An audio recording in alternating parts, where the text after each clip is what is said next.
Izmir کا محل دلکشی میں اپنی مثال آپ تھا، جہاں کی شہزادی بہت حسین اور نیک دل تھی۔ ایک دن اس نے اپنی ماں یعنی کہ ملکہ سے باغ کی سیر پر جانے کی اجازت مانگی۔ شہزادی اپنی ماں کو بتائے بغیر کہیں نہیں جاتی تھی۔ وہ ایک بگی میں بیٹھ کر باغ کی سیر کرنے کے لیے روانہ ہو گئی۔ باغ بہت حسین تھا، سرسبز و شاداب تھا۔ پھولوں کی خوشبو ماحول کو تازگی بخش رہی تھی۔ شہزادی باغ کے نظاروں سے لطف انداز ہو رہی تھی کہ اس نے اپنے قریب کھیلتی ہوئی ایک کم عمر کی لڑکی کو دیکھا۔ وہ صوفیہ تھی جو اس باغ کی مالی کی بیٹی تھی۔ اس غریب لڑکی کو شہزادی نے اپنے پاس بٹھا لیا اور اس سے باتیں کرنے لگی۔ تھوڑی دیر میں وہ دونوں دوست بن چکی تھی۔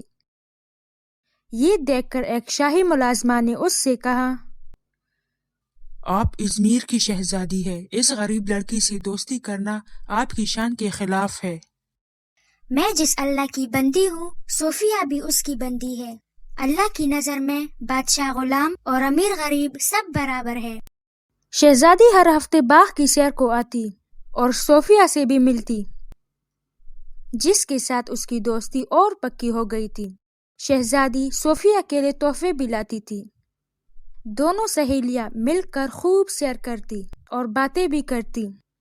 شہزادی کو اپنی غریب دوست صوفیہ بہت پسند تھی۔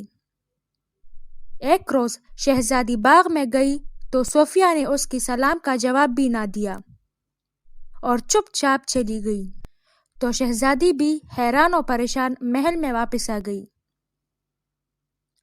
اگلے ہفتے شہزادی باغ میں پہنچی تو صوفیہ نے اس سے معافی مانگی، لیکن اب شہزادی اس سے ناراض تھی، اس لیے کوئی جواب دیے بغیر ہی چلی گئی۔ ملکہ نے جب شہزادی کو تکا تکا اور مایوس دیکھا تو اس سے پوچھا، کیا بات ہے؟ تم اداس کیوں ہو؟